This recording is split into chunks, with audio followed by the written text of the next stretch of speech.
अस्सलामु अलैकुम वरहमतुल्लाहि वबरकातुहू। जी, how are you my dear class? I hope you will all fine.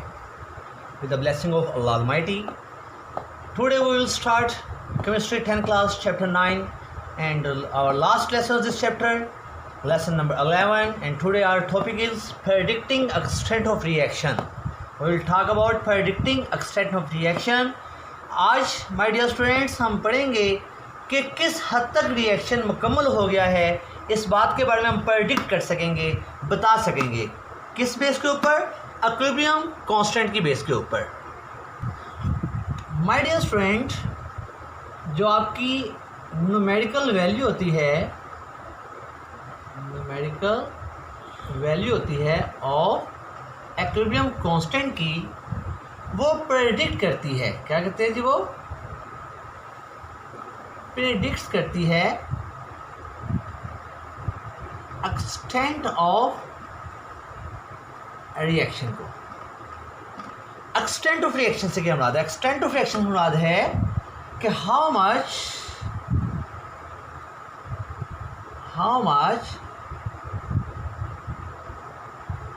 Reactants converts into products. ठीक है जी। Numerical value of Kc predict करती है एक्सटेंट ऑफ रिएक्शन को, कि रिएक्शन किस हद तक हो चुका है। या फिर आप ये कह लीजिए कि how much reactants converted into products. जब आपके इक्विलिब्रियम कांस्टेंट आया तो उस वक्त कितने रिएक्टेंट्स प्रोडक्ट्स में कन्वर्ट हो चुके थे। ठीक है जी। इसको आप इस अंदाज से समझ सकते हैं, it measures how far a reaction proceeds, how far a reaction proceeds to establish a equilibrium constant, to establish a equilibrium constant। ठीक है जी। तो इक्विलिब्रियम कांस्टेंट आने के लिए, जब तक इक्विलिब्रियम कांस्टेंट आया था तो किस हद तक रिएक्शन आगे जा चुका था। क्या रिएक्शन शुरू हुआ था तभी इक्विलिब्रियम कांस्टेंट एस्टैब्लिश हो गया था, या रिएक्शन हाफ हो गया था तब जाके हुआ था, या रिएक्शन ऑलमोस्ट सारे ही रिएक्टेंट्स प्रोडक्ट बन गए थे तब जाके हमारा इक्विलिब्रियम कांस्टेंट एस्टैब्लिश हुआ था। माय डियर स्टूडेंट, इस टॉपिक को हम 3 एग्जाम्पल के साथ एक्सप्लेन करेंगे। फर्स्ट एग्जाम्पल है हमारी large numerical value of Kc। अगर Kc की वैल्यू बहुत बड़ी हो तो उससे क्या हम प्रेडिक्ट करेंगे, किस हद तक हम देखेंगे एक्सटेंट ऑफ रिएक्शन, उससे क्या मुराद लेंगे। My dear students, the large value of Kc, ठीक है जी, large numerical value of Kc indicates करती है, क्या करती है जी? इंडिकेट्स करती है कि रिएक्शन के अंदर क्या है जी? जब इक्विलिब्रियम कांस्टेंट आ गया था रिएक्शन के अंदर, जब इक्विलिब्रियम कांस्टेंट आ गया था, when equilibrium constant establish, it consist of almost all products. तो उसमें सारे के सारे प्रोडक्ट्स थे। ठीक है जी। और रिएक्टेंट्स क्या थे जी? निग्लिजिबल। रिएक्टेंट्स क्या थे? Negligible. Reactants are very negligible. Okay my dear students, इसको एक एग्जांपल समझते हैं जी। फॉर एग्जांपल हम कहते हैं जी, ये जो रिएक्शन होते हैं ऑलमोस्ट कंप्लीट हो जाते हैं। This reaction almost go to complete. ठीक है जी। ये रिएक्शन क्या होते हैं जी? Goes to completion. ठीक है जी। ये रिएक्शन ऑलमोस्ट क्या हो चुके होते हैं जी? कंप्लीशन हो चुके होते हैं, ऑलमोस्ट मुकम्मल हो चुके होते हैं। फॉर एग्जांपल, जब कार्बन मोनोऑक्साइड ऑक्सीजन गैस से रिएक्ट करती है तो my dear students reversible reaction होगा और बनेगी हमारे पास कार्बन डाइऑक्साइड। यहाँ पे ऑक्सीजन 2 + 1 3 है। माय डियर स्टूडेंट, यहाँ पे 2 लगाएंगे, 2 × 2 4 हो गया। माय डियर स्टूडेंट, यहाँ पे हम 2 लगा लेंगे, कार्बन 2 हो गए, कार्बन यहाँ पे ऑलरेडी 2 हो गए हैं। ठीक है जी। इसके केमिकल इक्विलिब्रियम की वैल्यू होती है इक्विलिब्रियम कांस्टेंट की 22 into 10 to the power 22, 2.2 into 10 to the power 22। My dear students, ये केसी की वैल्यू बहुत लार्ज है क्योंकि इसका एक्सपोनेंट 10 पावर 22 है, जो इस बात को प्रूव कर रहा है कि केसी की वैल्यू, न्यूमेरिकल वैल्यू बहुत लार्ज है।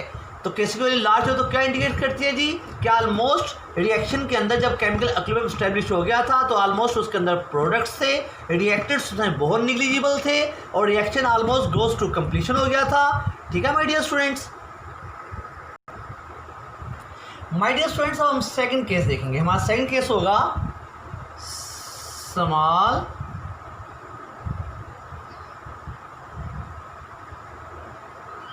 Numerical value of KC.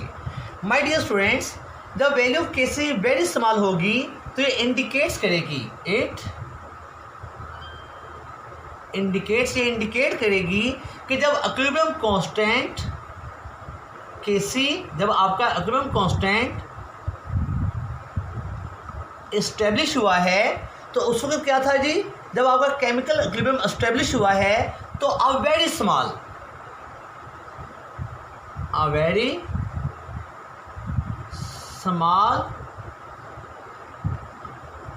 Conversion of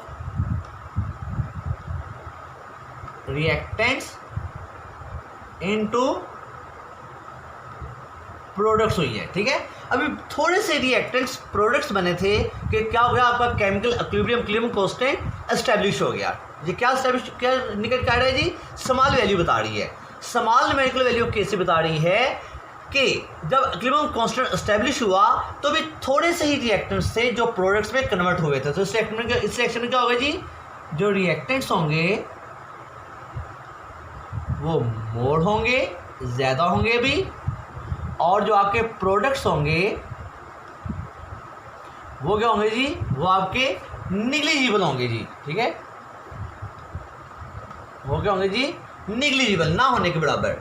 my dear students, ऐसे रिएक्शन जो होते हैं वो never goes to completion, never go to completion. ऐसे रिएक्शन कभी भी मुकम्मल नहीं होते। एक एग्जांपल से हम इसको प्रूव करते हैं। माय डियर स्टूडेंट्स, जब अमोनिया गैस को डिकम्पोज करते हैं तो ये दो गैसों में कन्वर्ट होती है, नाइट्रोजन गैस और hydrogen gas. My dear students, से बैलेंस करेंगे, यहाँ पे नाइट्रोजन 2 है, यहाँ नाइट्रोजन 1 है, यहाँ 2 लगाएंगे, हाइड्रोजन 2 3 6 हो गया। तो माय डियर स्टूडेंट यहाँ पे 3 लगा लेंगे और इसके केमिकल इक्विलिब्रियम की वैल्यू होती है 3.0 into 10 to the power -9। My dear student, ये जो 10 टू द पावर -9 की वैल्यू है ये बता रही है कि केसी की वैल्यू बहुत स्मॉल है। तो जब केसी की वैल्यू स्मॉल होती है तो ये इंडिकेट करती है कि very small conversion of reactants into product हुई है। इस रिएक्शन में अमोनिया बहुत ज़्यादा होगी, ठीक है जी, और हमारे प्रोडक्ट्स तकरीबन निग्लिजिबल होंगे। ऐसा रिएक्शन कभी भी कंप्लीट नहीं होता क्योंकि इसमें भी बहुत से प्रोडक्ट रिएक्टेंट्स हमारे पास मौजूद हैं जबकि हमारा इक्विलिब्रियम कांस्टेंट एस्टेब्लिश हो चुका है। माय डियर स्टूडेंट्स, अब हम क्या करेंगे, थर्ड केस डिस्कस करेंगे जी। थर्ड केस क्या होगा, थर्ड केस माय डियर हम पढ़ेंगे numerical value of KC neither small nor large। हमारे केसी की वैल्यू ना तो बहुत छोटी है और ना ही बहुत बड़ी है। ठीक है माय डियर स्टूडेंट्स, ऐसे रिएक्शन जिसके अंदर हमारे केसी की वैल्यू ना तो बहुत छोटी होती है ना ही बहुत बड़ी होती है, उसके अंदर फिर क्या होता है जी, उसके अंदर ऐसे रिएक्शन में कंपेरेबल अमाउंट्स होती हैं जी, कंपेरेबल अमाउंट्स होती हैं ऑफ रिएक्टेंट्स एंड प्रोडक्ट्स के अमाउंट उसमें क्या होते हैं जी, कंपेरेबल होती हैं। कहाँ पे जी, एट इक्विलिब्रियम स्टेट में। ठीक है, जब इक्विलिब्रियम स्टेट आई होती है तो माय डियर स्टूडेंट्स उसके रिएक्टेंट्स और प्रोडक्ट्स दोनों के अमाउंट क्या होती हैं, कंपेरेबल होती हैं। ठीक है my dear students, for example जब हम एक एग्जांपल डिस्कस करते हैं जी, अब nitrogen dinitrogen oxide gas है जी, ये डाई नाइट्रोजन ऑक्साइड गैस है, डाई नाइट्रोजन ऑक्साइड गैस है। जब ये डिकम्पोज होती है माय डियर स्टूडेंट, क्या होती है जी, जब ये डिकम्पोज होती है तो डिकम्पोज होकर बनाती है नाइट्रोजन डाइऑक्साइड गैस। ठीक है माय डियर स्टूडेंट। अब यहाँ पे नाइट्रोजन 2 है तो बेंजलीन हमने यहाँ पे 2 लगाया है। ठीक है जी। तो अब इसकी जो वैल्यू है, इसकी केसी की वैल्यू होती है माय डियर स्टूडेंट्स, वो होती है जी 0.211।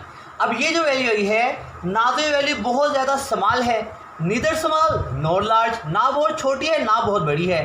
तो इसमें क्या होगा, अमाउंट ऑफ रिएक्टेंट्स और अमाउंट ऑफ प्रोडक्ट्स दोनों क्या होंगे माय डियर स्टूडेंट, कंपेरेबल होंगे। दोनों वैल्यू क्या होंगी, कंपेरेबल होंगी। ठीक है जी। तो हम कहेंगे कि इट इंडिकेट्स, ये जो रिएक्शन है, it indicates that decomposition of dinitrogen oxide. ठीक है जी। और यहाँ क्या हो जाएगा जी, कम्बिनेशन। ठीक है जी, कम्बिनेशन ऑफ नाइट्रोजन डाइऑक्साइड। ये ऑलमोस्ट क्या है, दोनों रिएक्शन कंपेरेबल हैं। ये दोनों रिएक्शन क्या है जी, ऑलमोस्ट, ये दोनों रिएक्शन क्या है जी, ऑलमोस्ट क्या है जी, कंपेरेबल है। ठीक है my dear student.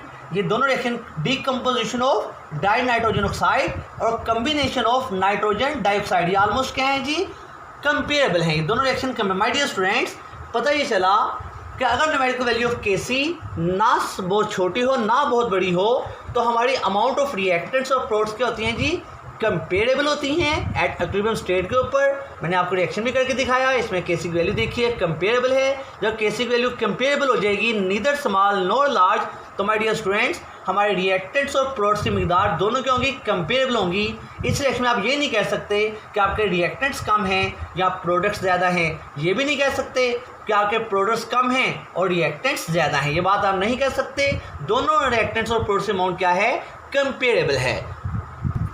My dear students, अब हम करेंगे टास्क ऑफ द टुडे। आज आप 4 शॉर्ट क्वेश्चन करेंगे, ये आपके होल टॉपिक को कवर कर लेंगे। What happen if the value of KC is large, अगर केसी की वैल्यू लार्ज हो तो क्या होता है। What happen if the value of KC is small, अगर केसी की वैल्यू स्मॉल हो तो क्या होता है। What happen if the value of KC neither small nor large, अगर केसी की वैल्यू ना तो बहुत छोटी हो ना बहुत बड़ी हो तो क्या होता है। और स्टार्ट बढ़ाएंगे, what you know about predicting extent of reaction, extent of reaction से क्या मुराद है। ठीक है माय डियर स्टूडेंट्स। अब इन चारों शॉर्ट क्वेश्चन के आंसर को लर्न करेंगे और माय डियर स्टूडेंट्स एक बार लिखकर प्रैक्टिस कर लेंगे। मुझे उम्मीद है आज का टॉपिक आपको समझ लग गया होगा। इसके साथ ही हमारा ये चैप्टर भी क्लोज हो गया है। कल से हम इंशाल्लाह अपने चैप्टर नंबर 10 को स्टार्ट करेंगे। ओके माय डियर स्टूडेंट्स, अपना ख्याल रखिएगा। इंशाल्लाह फिर मुलाकात होगी, तब तक के लिए इजाज़त दीजिए। अस्सलामु अलैकुम।